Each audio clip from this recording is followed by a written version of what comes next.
to Sports Update with Steve Overmyer. American Pharoah continues to rewrite history.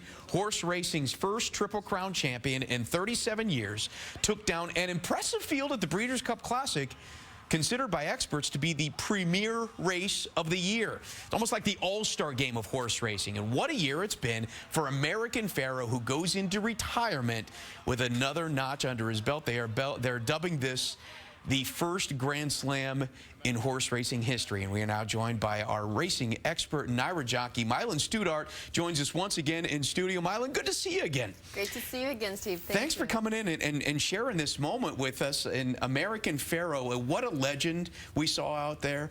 It is a legend. I mean, history retired today. Exactly. The way he did win today, yeah, beat the best horses in the country, older horses, young horses from his level. He really proved himself today. And he went out with a bang because this race was his last race of his career before he retired. Yeah, what an exclamation point he wraps things up on. And like you said, I mean, he's facing the best horses, not only of the current year, but these are the best horses of the past 3 years in the Breeders' Cup Classic. What does that say about them? Exactly. He beat Tonalist, who was in the Breeders' Cup today.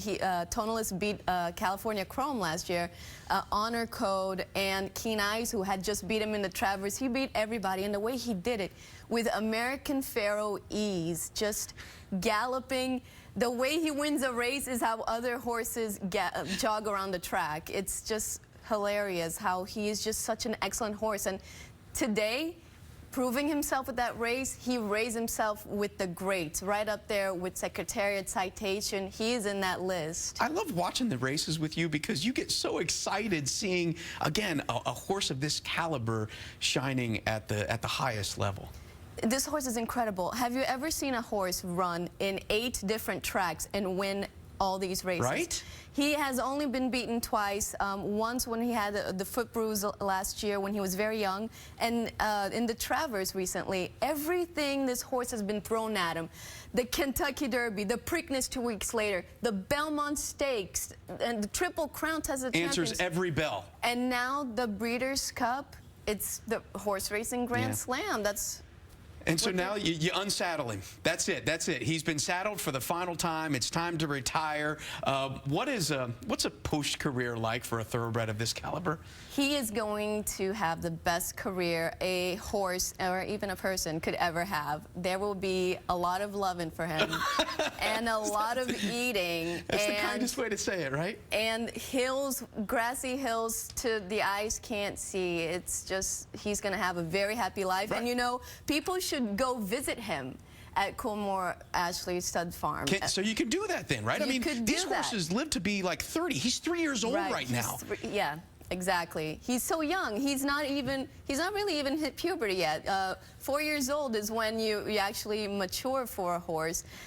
So he's actually retiring very young. And the great thing about this horse is that he's so strong and strong-boned. He's going to pass this off to his offspring. And that's what we want to see in the sport. We want to see these horses that have stamina, that have the will to win. And not only that, but the capability.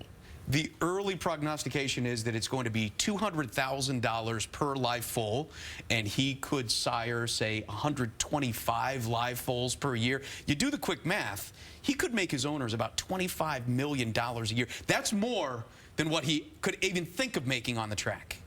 Right, that's a very good deal for them. Right. And he's going to be a happy horse, and we're going to see American Pharoah babies on the track, which was going to be so exciting. He invigorated the sport again. But is there anything that you can pull from him that you hope gets passed on to his offspring?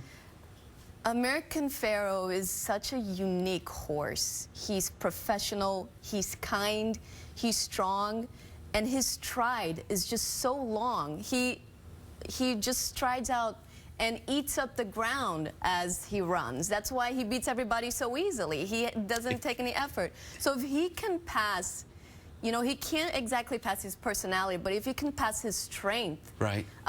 That's what we're looking for future horses, and maybe we can have future Triple Crown winners. We only have a couple of seconds left. The juveniles, as we look ahead to next year's Kentucky Derby, what did you see in the juveniles at the Breeders' Cup? Well, Nyquist won today, and he beat Swipe, and what a coincidence. These three horses have been 1-2 in the last 3 races, so maybe we'll get a duel like Alidar. Like Alidar and Affirmed. Oh, it'd be next fantastic. year in the All right. Kentucky Derby and the Preakness. You called it a year ahead of time. MAYLAN, STUDART, and Ira Jockey, thank you so much for your insights. Really appreciate it.